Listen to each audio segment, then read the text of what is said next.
দেখো সকাল সকাল সমস্ত বাসি কাজ সেরে নিয়েছি।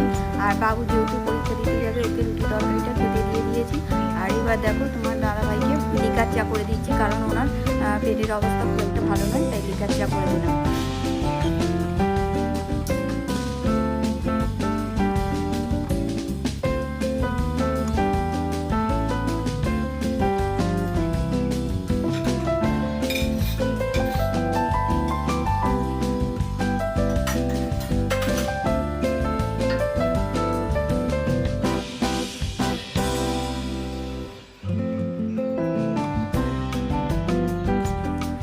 দেখো বাবু এদিকে রেডি হয়ে আছে, বাস আসলে চলে যাবে। তো এখানে পাইচারি করছে। আর তোমার দাদাভাই গেটের কাছে মানে গেটটা খুলে দিয়ে আসলো, দিয়ে আবার মানে চশমাটা নিতে আসলো, চশমা নিয়ে আবার চলে যাবে।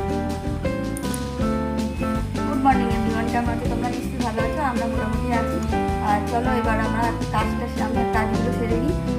বাবু তো স্কুলে চলে গেছে, তো এখন আমি আমার কাজগুলো পরপর করে নিই।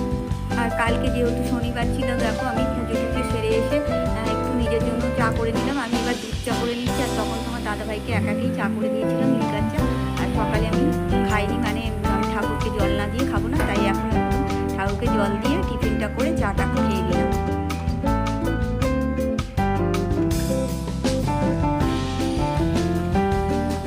আর দেখো তোমাদের দাদাভাই আলু ছিল না, আলু পেঁয়াজ আনতে গিয়েছিল, তাই আলু পেঁয়াজটা নিয়ে দিয়ে গেল। আবার মানে চুল কাটতে চলে যাবে।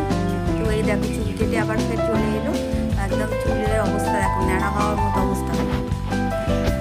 আর এইখানে দেখো জামা প্যান্ট ছেড়ে রেখে দিয়েছে, বিকালে কেচে দেবো। আর এদিকে বাবু চলে এসছে, তাই বাবুকে ডাবটা কেটে দেবো বলে ডাবটা নিয়ে বসলাম। গ্লাসে করে কেটে ডাবটা দিয়ে দেবো ওকে।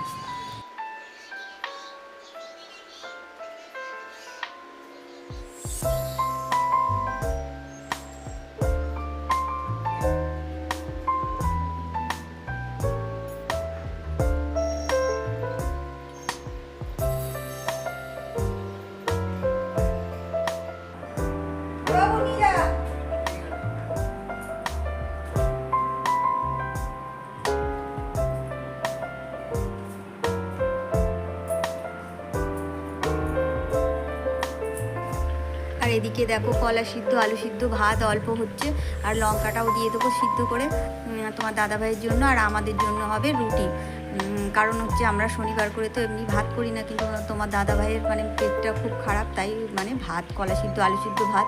আর মাছ ছিল, যেহেতু বললাম যে এক পিস মাছ করে দিই, তো বললো না মাছ খাবো না, মাছ খেতে ভালো লাগছে না, তাই এই সব দিয়েই খাবে। আর এদিকে দেখো আমার হাতটা এত ব্যথা, বাম হাতটা, মানে আমি আলুটা যে ছাড়িয়ে দেবো সেটাও মানে এত শক্তিটা নেই, সেই কারণেই কেটে কেটে এভাবেই দিয়ে দিয়েছিলাম। আর এখন আমি আলুর খোসাটা ছাড়িয়ে নিচ্ছি। আর এদিকে দেখো সয়াবিন আলুর তরকারি, আর আমাদের জন্য রুটি হবে, বাবু আর আমি দুজনে খাবো।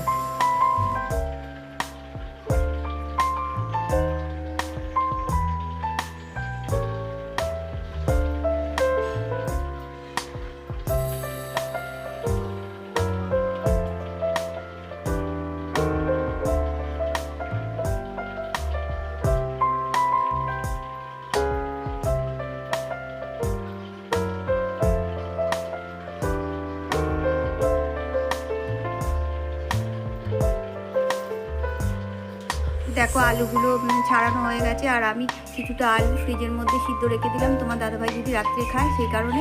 আর তরকারি তো খাবে না, সেই কারণে রেখে দিলাম। আর এখন আমি আটাটা মেখে নিচ্ছি আমাদের জন্য রুটিটা করবো বলে। আর ওদিকে দেখো ভাতটা হয়ে গেছে।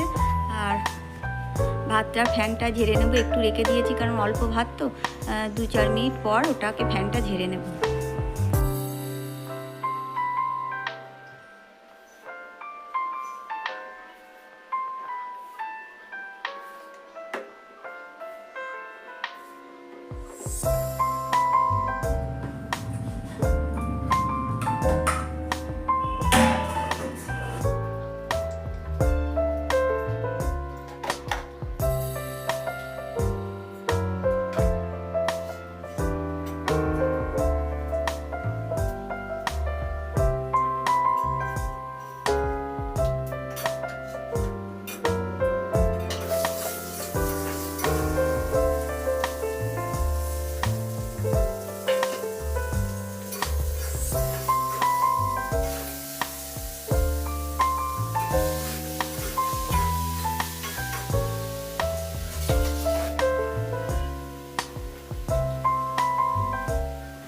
আর দেখতেই পেলে তরকারিটা আমি একদম হালকাভাবে করেছি, শুধু একটু আদা দেবো, কারণ হচ্ছে গরম মশলা দেবো না, সবারই শরীর খারাপ, মানে ওষুধ খাচ্ছি সবাই, আর মানে গরম মশলা দিলে আরও পেটটা গরম হয়ে গিয়ে শরীর খারাপ করবে, সেই কারণে একদম শুধু আদা দিয়ে আর এমনি হালকাভাবে মশলা দিয়ে করে নিলাম।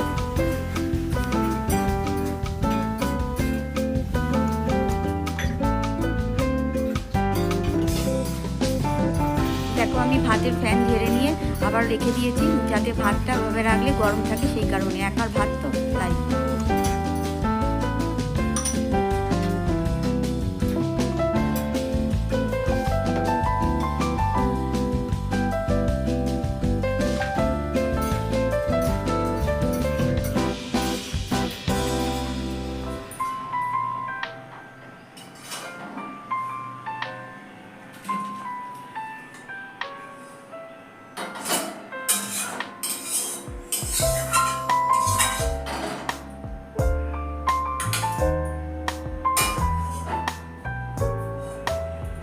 দেখো সমস্ত কাজ হয়ে গেছে, এবার রুটিটা শিখবো, আর এবার শিখে তারপরে হচ্ছে খাওয়া দাওয়া হবে।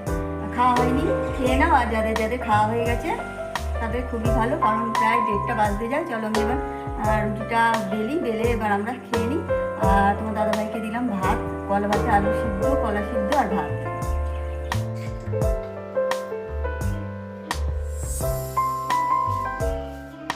আর দেখো রুটির পরিমাণটা কত বড় বড় করেছি, মানে হাতে এত ব্যথা, মানে ভালোভাবে বেলতে পারবো না, তাই একটা রুটিকে দুটো রুটিকে একটা করেছি, এভাবেই বড় বড় করে নিয়েছি, যাতে মানে হাতে বেশি মানে চাপ দিয়ে বেলতে পারছি না, সেই কারণে।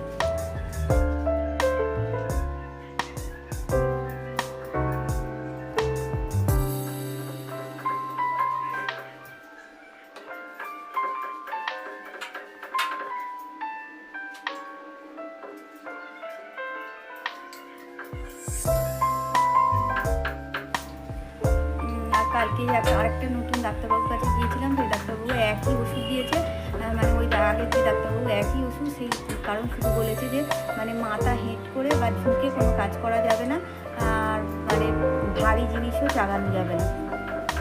দেখো ডাক্তারি এত নির্দেশ মেনে আমাদের মধ্যবিত্ত ফ্যামিলিতে কীভাবে চলে যাবে কে জানে, সেটাই হচ্ছে মানে সবচেয়ে বড় সমস্যা, কারণ যে কোনো কাজ করতে গেলেই ঝুঁকতে হবে, মাথা হেঁট করেই তো সমস্ত কাজ করতে হবে, আর একদম ভারী তোলা যাবে না, এই কথা মানে কী বলবো। আর মন্ডালাইসিস হলে আসলে যা হয় সেটাই হয়েছে, মানে আগেও আমার একবার হয়েছিল যখন পড়াশোনা করতাম, তো এখন আবার অনেকদিন পর এটা ফের দেখা দিল, তো দেখা যাক কতদূর কী করা যায়। যাই হোক আমার প্রিয় দর্শক বন্ধু, তোমরা যারা আমার ভিডিওটি দেখছো তোমাদের জানাই অনেক অনেক ধন্যবাদ, আমার নতুন বন্ধুদের জানাই অনেক অনেক শুভেচ্ছা ও ধন্যবাদ। তোমরা আমাকে অবশ্যই সাবস্ক্রাইব করো, আর পুরনো বন্ধু যারা তারা অবশ্যই লাইক কমেন্ট শেয়ার করতে ভুলো না। দেখো দুপুরের পর আমি কত